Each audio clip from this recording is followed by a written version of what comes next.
Bonsoir chez vous, 90 minutes au Bénin, c'est parti. Un calendrier, une feuille de route, des dates bien précises pour conduire le processus électoral à terme. Voilà qui met toute une équipe en branle. Beaucoup d'étapes à franchir pour, à la fin, renouveler les membres des conseils communaux et municipaux qui organisent les 77 communes du Bénin. C'est aussi une pression au sein des formations politiques qui doivent honorer les différents rendez-vous et produire une liste des candidats qui tiennent compte des exigences du code électoral. Un code électoral remanié pourront-elles tenir dans le temps et dans l'exigence des 10% pour espérer tirer leur marron du feu, quitte des formations politiques notamment, restaurer l'espoir qui veut se mettre en règle vis-à-vis du code électoral. Et comme si c'était la saison des vendanges, s'accueille des militants de part et d'autre, ça se bouscule aux portes de leaders qui démissionnent d'autres formations politiques. Est-ce à dire, comme l'affirmait un grand acteur politique, que les choses approchent. Le duel ce mercredi est essentiellement politique avec Prudent Nassé. Bonsoir Prudent, bienvenue sur ce plateau. Merci, et face à lui, Virgile Awansé. Bonsoir Virgile, bienvenue. Bonsoir, Chers amis, donc de 90 minutes au Bénin, ainsi s'annonce le duel de ce soir qui s'ouvre bien évidemment par un tour dans les kiosques.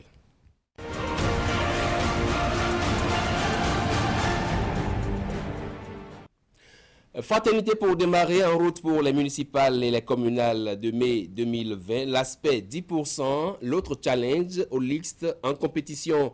Mission de Patrice Talon à Washington. La diaspora béninoise convaincue des prouesses socio-économiques et puis pesanteur ethnique et sociologique dans le choix des prétendants. Ces unions qui tournent au cauchemar. Libération. Bilan d'étape de séjour du chef de l'État Patrice Talon à Washington, de fructueuses séances de travail, gage de retombées positives et puis organisation des municipales et communales. La liste électorale attendue pour le 16 mars. La campagne s'ouvre le 1er mai. On poursuit avec le potentiel séance de travail et d'échange avec du président béninois à Washington. Le Bénin, pays prioritaire à la Banque mondiale, Talon a exposé les besoins urgents et plaidé pour des investissements. La nation rencontre avec des sommités de l'économie internationale les assurances données au président Talon à Washington. Bénin intelligent à présent, séjour du chef de l'État aux États-Unis, grande offensive en faveur du développement et puis recours en invalidation de la candidature de Faure Gnassingbé. Jean-Pierre Favre débouté. La haute cour maintient fort dans la course. Le Béninois libéré, intention de candidature pour une victoire, certaines du bloc républicain dans le Borgou. Voici les personnes à contacter avec les 3 photos de Aboulaye Biochane, Robert Guignon et Samou Seydou à Dambi, puis voyage du chef de l'État aux États-Unis, tête-à-tête Talon, Ganem à Washington. Le confrère de la matinée, cure de l'éternelle indigence routière dans Porto-Novo, Mathurin de Chacus, l'apothicaire qu'on ne voyait pas venir, Porto-Novo ressuscité de ses décombres. La beauté de l'ouvrage, la qualité, la praticabilité solutionnent des années d'indigence routière de la capitale. La presse du jour, élections communales et municipales de 2020, à l'heure des pièges aux populations. Et on finit avec Matin Libre. Hôpital de zone d'Aoumé-Calavi, les parturiantes abandonnées à leur sort. Les sages-femmes préfèrent papoter dehors. Retour plateau donc, où je retrouve mes 2 débatteurs du jour. C'est parti pour le duel.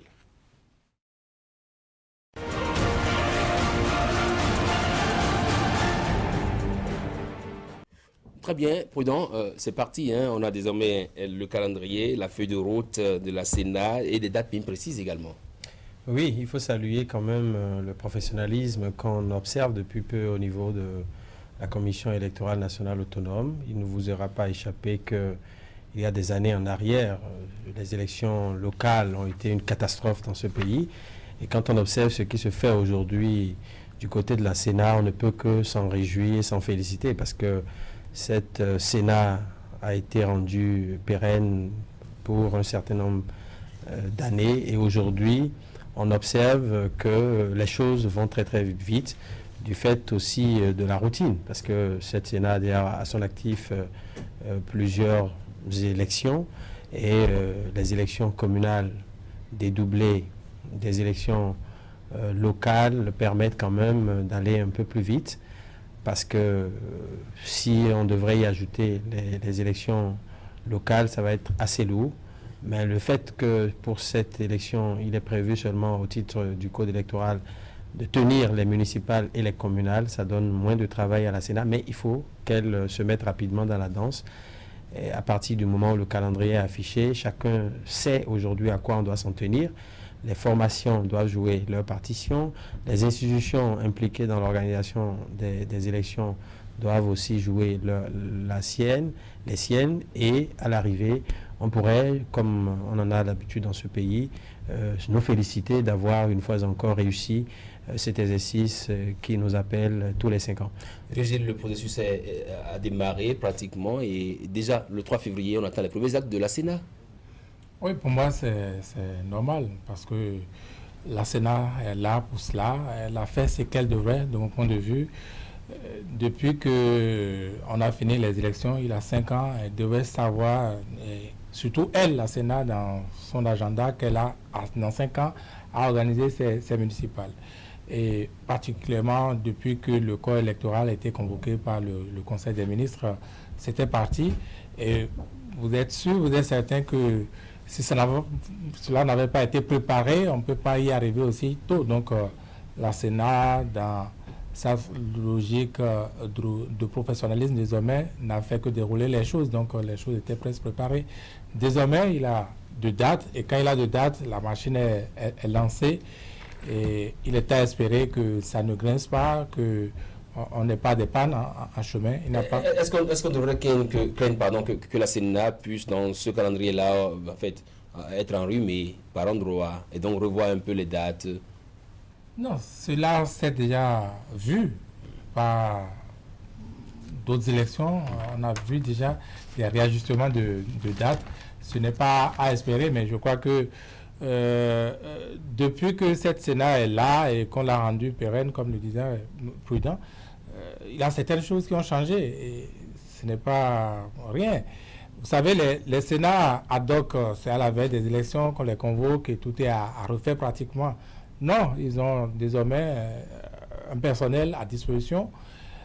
Ils sont là en permanence pour un mandat et ils savent dans leur mandat combien d'échéances électorales il y a et ils s'organisent pour ça. Donc, pour moi, ce n'est rien de surprenant.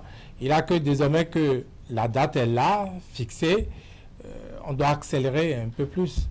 Donc, au jour d'aujourd'hui, je crois qu'ils doivent attendre la liste du COSLEPI notamment, qui, pour moi, a plus de pression aujourd'hui, puisque c'est ça qui rendra cette disposition de la liste, qui rendra effectif ce calendrier-là, enfin, dans la phase opérationnelle. Voilà. Prudent, c'est vrai que c'est les élections communales, les élections de proximité par excellence. Est-ce que vous voyez là vraiment une pression sur quelque partie que ce soit? Mettons de côté la Sénat et de l'autre, c'est pas même le COSLEPI qui doit d'ailleurs remettre sa liste aussi également, la liste électorale. Je pense que ces institutions déroulent en ce moment même leur agenda, parce qu'au niveau du COSLEPI, il y a les opérations de terrain en ce qui concerne les électeurs qui veulent changer des bureaux de vote. Il n'est pas exclu aussi que des candidats qui ont eu leur carte d'électeur dans d'autres arrondissements veuillent changer pour des raisons stratégiques. Tout ça est possible et je pense qu'on est vraiment dans le délai. Et à partir du moment où l'information circule, je pense que chacun doit pouvoir jouer sa partition en ce qui concerne l'actualisation du fichier électoral. Ça revient justement aux techniciens d'intégrer les nouveaux électeurs, et aux populations électrices justement de faire les demandes de réajustement éventuel.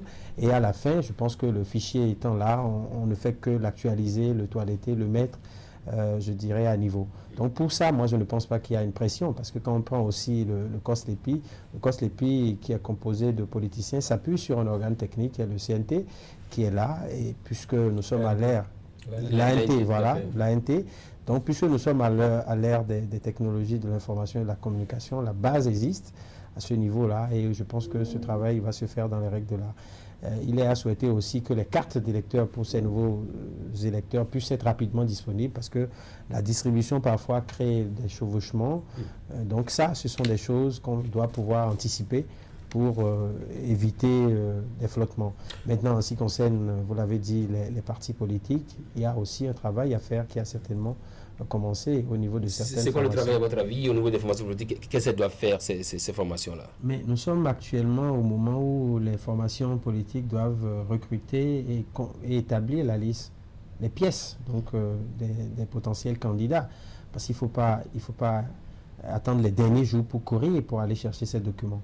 Nous savons déjà que le casier judiciaire court pour 3 mois. Donc les autres pièces, on peut les réunir rapidement en attendant que les derniers jours, on puisse aller rapidement chercher. Encore que ceux qui sont dans les délais peuvent aller chercher les casiers judiciaires. Donc, on ne doit pas attendre normalement les derniers jours. Au niveau des formations politiques, en tout cas, certaines formations ont lancé les appels à candidature pour la composition des listes.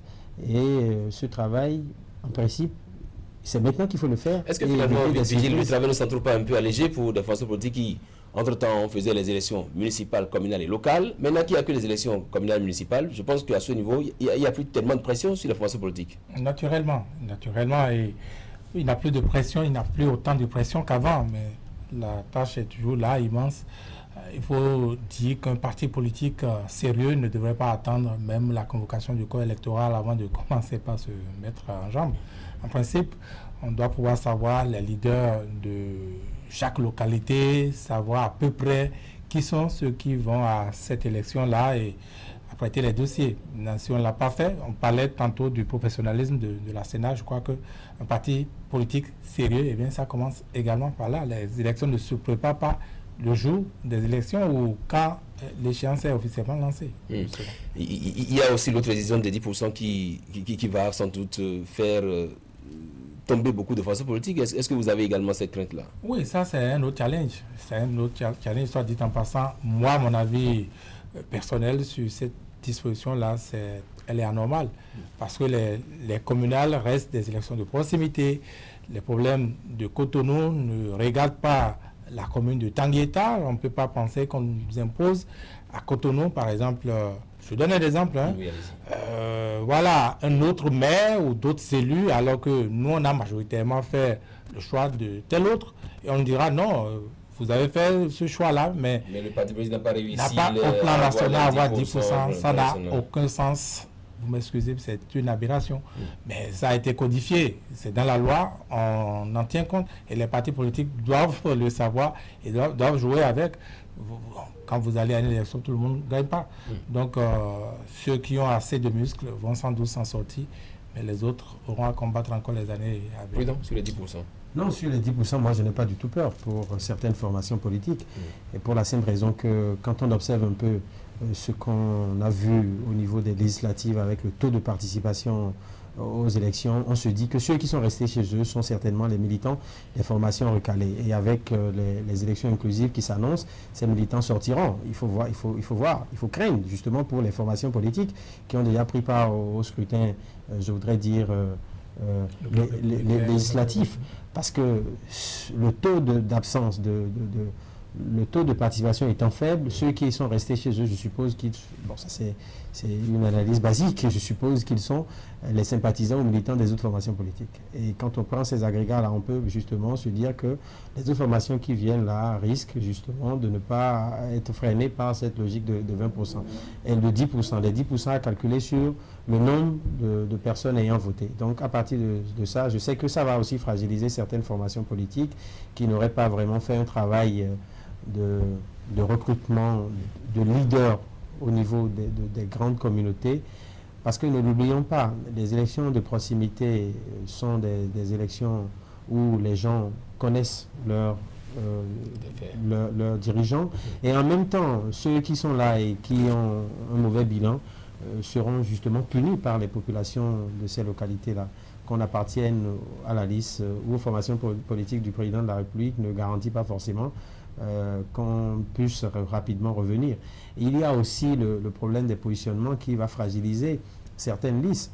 Parce que ne l'oubliez pas, aujourd'hui, le président de la République est en train de travailler à positionner sur la liste toutes les personnes qui sont acceptées des populations. Et ça risque de fragiliser les conseillers communaux. Mais toujours est-il que nous allons désormais avec au moins, c'est pas 8, 10 formations politiques. Est-ce à dire que le jeu est désormais ouvert, Vigile avancé? Le jeu est désormais ouvert, oui. Dans tous les cas, c'est déjà mieux que les dernières législatives. On aura plus de partis politiques. C'est presque garanti maintenant que la FCBE irait, n'est-ce pas, il s'annoncerait, n'est-ce pas, restaurer l'espoir, qui en tout cas au moins va chercher son récépissé les jours à venir. Est-ce que c'est pour aller à la compétition? Si tous ceux-là y allaient, aujourd'hui je crois officiellement, il a 11 partis politiques qui ont leur récépissé. Ça veut dire qu'il a au moins 11 potentiels partis politiques qui iraient donc à cette compétition. Si d'autres venaient s'y ajouter, vous comprenez que c'est des... Est-ce que dans ce cas, en tenant compte de ce qui a pu se passer pour les législatives, où il y a eu un taux de participation assez faible, est-ce qu'on peut supposer que les autres façons qui viennent peuvent tirer le marron du feu? Non, il est à noter que ça ne va pas être le même taux de participation. Aussi bien le pouvoir que les opposants y travaillent. Si vous constatez bien, le président parlait tantôt donc, de cette stratégie du chef de l'État qui consiste à aller piocher même des gens qui ne sont pas forcément du bloc républicain ou de l'Union progressiste, pourvu qu'ils soient leaders dans leur milieu, on les met sur ces listes-là. Ça, c'est également pour, n'est-ce pas, fouetter un peu le taux de participation.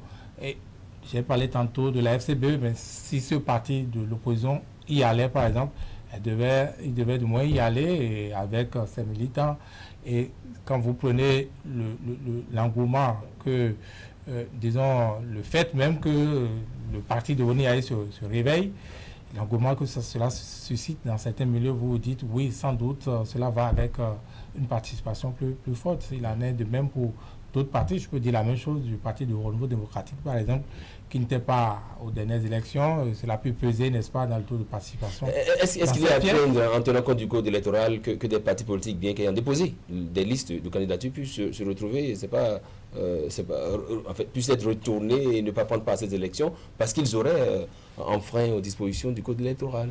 Non, je crois que... Et que faut-il faire donc dans ce cas pour éviter pareille sanction? Oui, le code électoral, du moins l'actuel, a tenu compte, n'est-ce pas, des errements, des difficultés qu'on a connues pendant les dernières législatives.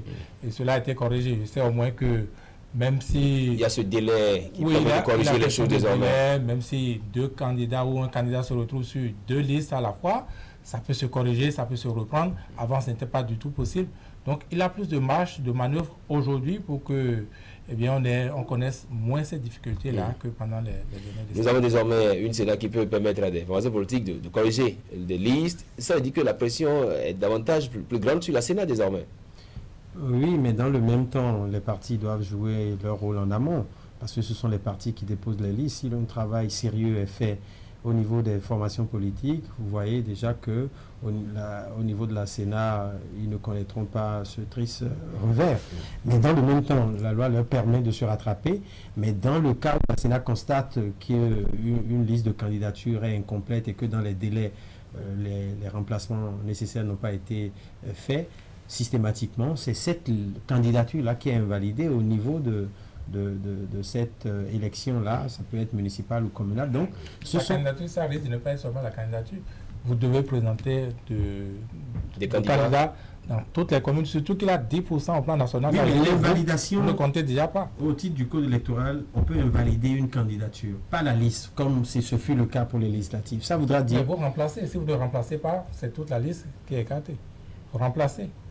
Dans les délais, oui. Oui. Mais si dans les délais, pour les problèmes de pièces, oui, parce que ça aussi, il faut l'entrevoir. Si dans le délai, puis si ça y est de renouvellement de pièces, si le monsieur n'a pas pu renouveler sa pièce rapidement dans le délai, peut-être que le parti pourrait trouver un plan B. Et ça, il faut que les formations politiques y pensent. D'autant que des gens vont bien vouloir être candidats et à l'arrivée, pour les pièces ne seront pas à jour et on sera devant le fait accompli par rapport au délai parce que la loi dispose que ils ont 3 jours, sont 12 heures. Sur le cas spécifique du Parti Restaurer l'Espoir, qu'est-ce que vous avez à dire Oui, c'est déjà bien que les responsables de cette formation politique, après des mois de tergiversation, puissent retourner au niveau du ministère pour pouvoir obtenir ce précieux sésame.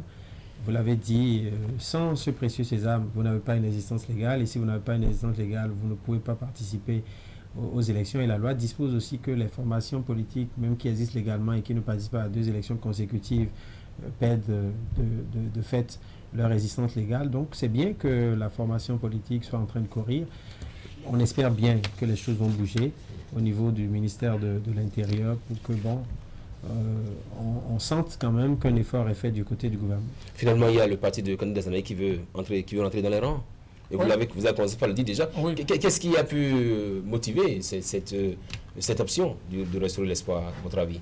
Pour moi, je prends ça comme un changement de stratégie. Désormais, restaurer l'espoir pense certainement qu'il faut aller aussi de ce côté-là. Cela dit, avoir le récépissé, ce n'est pas forcément synonyme de participer aux dernières communales, aux prochaines communales du moins. Mais cela nous étonnerait sans doute que cela ne soit pas le cas. Et après, disons, le coup de la FCBE qui a pris un récépissé qui était discuté, et puis après, finalement, accepté, cela peut, n'est-ce pas, donner des idées aux autres partis politiques, puisque en même temps que FCBE a eu donc son récépissé, il a dit officiellement qu'il est parti de cette alliance informelle qui était appelée la résistance. Donc cela mettait certainement à mal l'opposition dans ce cas-là. Et donc pour moi, ce n'est pas une autre lecture qu'un changement de stratégie.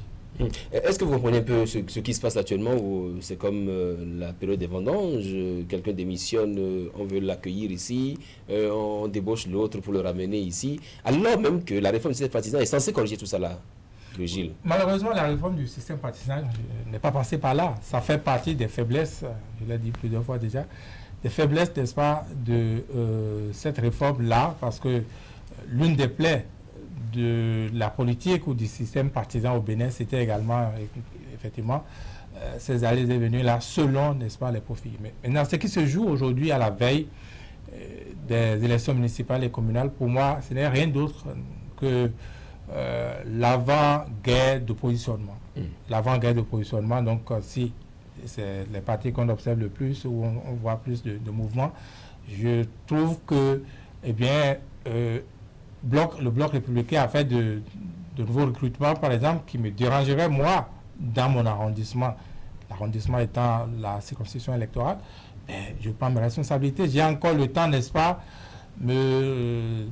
étant sûr de moi-même, aller sur un autre parti politique, aller, voilà, offrir mes services à d'autres partis politiques. Pour moi, ce n'est rien d'autre que ça aujourd'hui. Si bien que vous voyez quoi, des mouvements entre bloc républicain et Union progressiste, un peu les partis de l'opposition ou les USL par exemple ou même FCBE. FCBE, pourquoi? Parce que FCBE, oui, récépissé, d'accord, mais rien n'était sûr. Encore juste là, ils ont officialisé, n'est-ce pas, cette annonce d'aller au communal très récemment. Donc peut-être des gens avaient pris leur disposition avant. USL, pas d'entrevue, on ne voit même pas l'horizon. Les partisans ne voient pas l'horizon. Les militants, ils ont une carrière politique, ils ont leur destin en main, c'est individuel, c'est pas lié au leader. Et donc, on va plutôt à côté. Chacun prend son destin en main. Et puis les autres, je veux parler des partis du pouvoir, proche du pouvoir, eh bien, c'est trop beau pour eux, c'est un beau jeu d'aller acheter surtout. D'aller acheter ou de les accueillir. Dites-nous. Oui, est-ce que ça se comprend? Est-ce qu'une loi sur la transhumance, par exemple, pourrait corriger un peu la chose? Ce serait très bien, et je pense que ça pose le problème du militantisme politique dans notre pays, parce que quand on prend ces débauchages qui se font actuellement, c'est simplement par les intérêts du moment.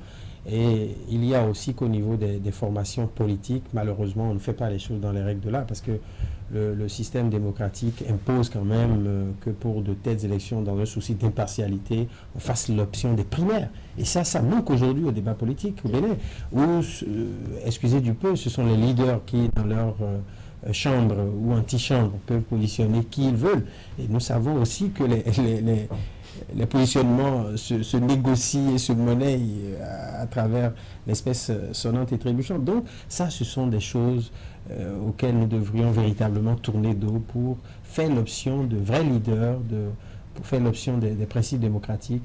Moi, je regrette ce qui se passe aujourd'hui. Dans certains cas, on peut bien comprendre que des militants, voyant que le lendemain s'obscurcit, veuille aller vers d'autres formations politiques, mais dans d'autres cas, ça ne se justifie en rien. On mentionne, oui, allez-y. Pour moi, c'est à relativiser. C'est à deux niveaux, cette transhumance qu'on observe. Il y a ceux qui ont déjà un poste, députés par exemple, qui passent d'un groupe parlementaire à un autre. Ça, on peut le regretter, mais les militants simples, c'est purement démocratique. Si je ne suis pas bien dans ce parti, je peux aller dans le parti X demain. Ça, je crois que ça va être difficile de réguler ça. Par contre, ce qu'on observe aujourd'hui... Donc vous parlez plutôt de la transhumance des élus, les élus qui ne doivent pas partir de formation, c'est ça qui est plus dommageable souvent. Mais ce qu'on observe aujourd'hui, oui, c'est un jeu d'intérêt. Mais la politique a toujours été... Et cela, même s'il a régulé, je crois que ça va être difficile de réguler ça à ce niveau.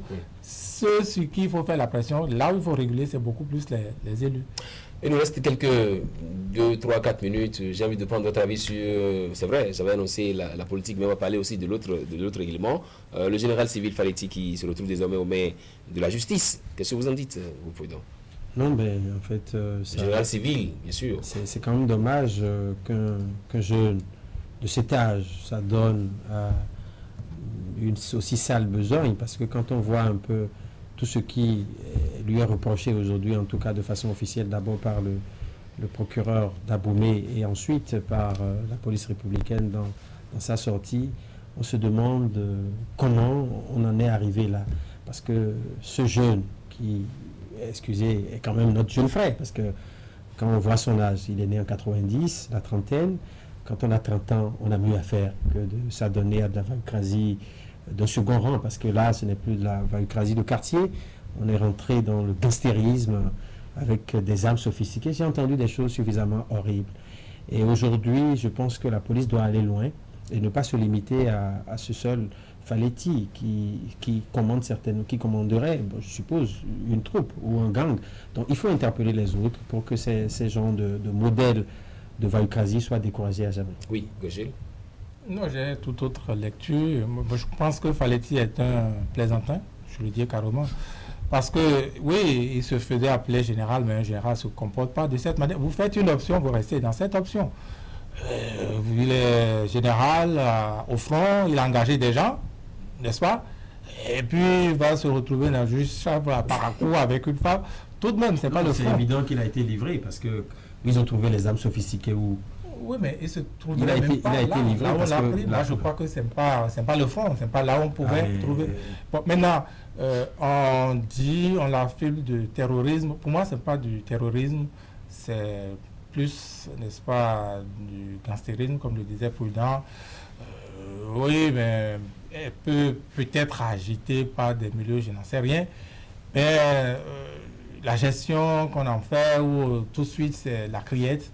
Pour moi, toute l'orientation, ce n'est pas cette juridiction qui devait s'occuper de Faletti. Je ne vois pas en quoi c'est vraiment terroriste.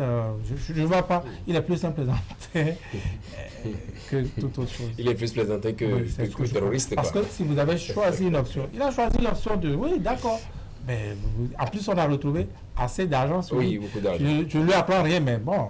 S'il veut faire cette option-là, il avait assez d'argent pour se retrouver ailleurs. N'oubliez pas que les chefs de réseaux terroristes aiment les bonnes compagnies. Ben Laden a collectionné les femmes. Donc, ça ne se fait pas dans les hôtels, ça ne se fait pas dans les motels, ça ne se fait pas. Non. Ils aiment la belle compagnie. Ah oui.